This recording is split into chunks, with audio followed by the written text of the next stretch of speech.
Welcome to today's edition of the Lance Roberts Show podcast right here at realinvestmentadvice.com. Every week we try to bring you interesting and intelligent interviews with very smart individuals. You'll find them all at our YouTube channel. Simply go to realinvestmentadvice.com, click on our YouTube tab. If you subscribe to the channel, we will automatically notify you every time we release new podcasts, which we do every week. Today's special guest is Jamie Catherwood. He is the Client Portfolio Associate with O'Shaughnessy Asset Management. Jamie, welcome to the show today. How are you? I'm doing well. Thank you for having me. Absolutely. So you are a very interesting writer from the standpoint, we get a lot of people that we interview that write about the markets. They write about technical analysis. We talk about, economics, but you've got a very interesting background. You majored in history at King's College in London, and you really kind of focus a lot of your writing on history, how things happened in the past, how we kind of got here today. It's great work. It's very interesting reading. And I thought it would make an interesting podcast because a lot of the things that we're seeing in the markets today, I've been around this market since 1987. I went through the crashes in 87, 99, 2007.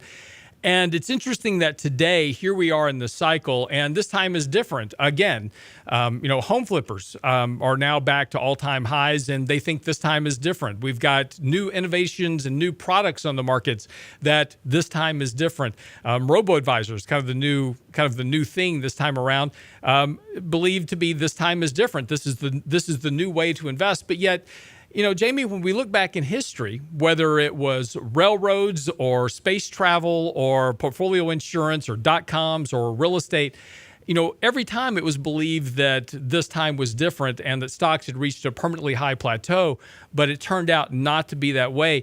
When in your research in particular, do you see kind of the same things in your research? Yeah, so funny you bring up kind of the tech bubble again. I just did a lecture at Yale, actually, on the 1690s tech bubble. So still a 90s tech bubble, but 3 centuries before in London, where there were a couple different factors to what drove it. But these tech companies were basically fueled by a treasure hunt, if you can believe it. This guy, Sir William Phipps, he went out and located a sunken Spanish ship that had a ton of treasure they were hauling back from some colony.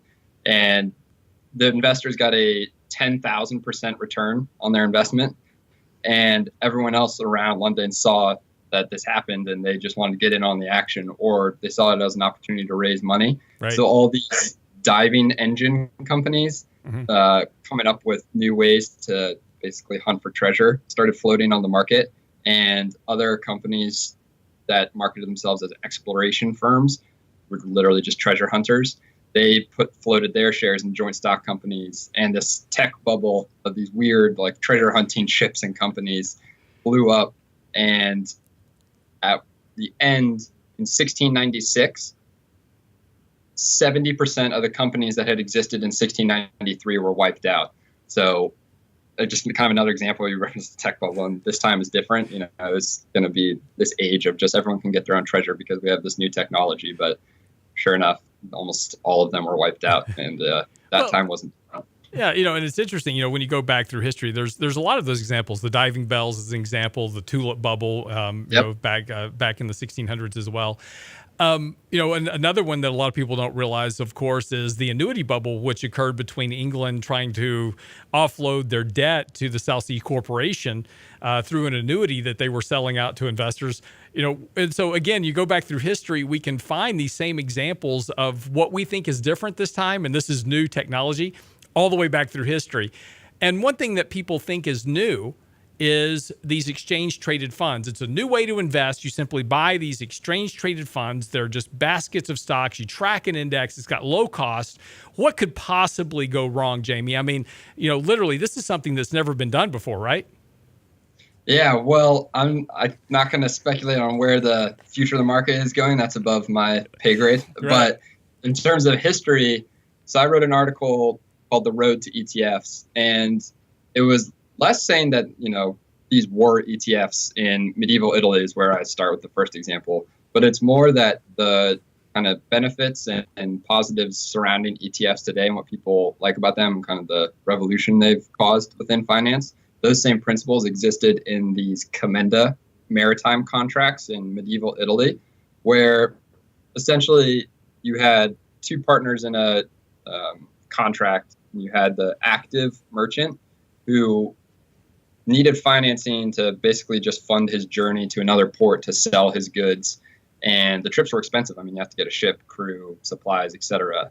And a passive investor could come in and he would put up 66% of the capital for the journey. And then he would split the profits 50-50 with the merchant when the merchant assumably came back with the profits. But he didn't have to actually go on the journey. And while that might sound like, trivial today, at that point, there was no guarantee that these active merchants were going to come back.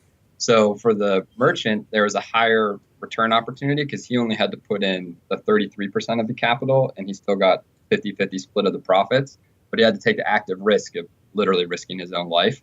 And the passive investor, because he only put up 2/3 of the capital, he could spread his investments across multiple ships. So there were, examples of people buying like 1/4 stake in a ship and then 1/8 in another. And they could basically construct their own little basket of diversified partial stakes in a broader pool of these commenda contracts. And then there was a secondary market that's kind of like exchange traded, but it gave access to smaller investors because they didn't have to put up 100% of their investment and they could just take partial stakes. And there was a liquid market for these kind of, liquid, partial and diversified portfolios of maritime contracts. It's an interesting concept because, again, that's not so far and away from what we're seeing today is, really kind of the same idea with these ETFs, exchange traded funds, in that investors can put up a little bit of capital, relatively speaking, and own an entire index, and then they can buy multiple indexes to diversify their portfolio across the markets. When you look back at that period of time where investors were spreading the risk across, these ships, there was a risk. I mean, there were sea monsters, there were storms. There was a lot of risk back then that potentially these shipments wouldn't make it back and back to port. What were the loss ratios on a lot of these investments, or do you know? Yeah, I wish that there was a good FactSet database for this kind of stuff because I would lose hours in there, but I haven't seen, there's not a lot of data to go off. I'm sure there is, but it's in some obscure academic study somewhere that I haven't stumbled upon yet. But I think, again, the just general idea, as you said, if Marco goes out to sea and doesn't return back to Venice, that doesn't matter because you're still invested in 10 other ships' voyages through these commenda contracts.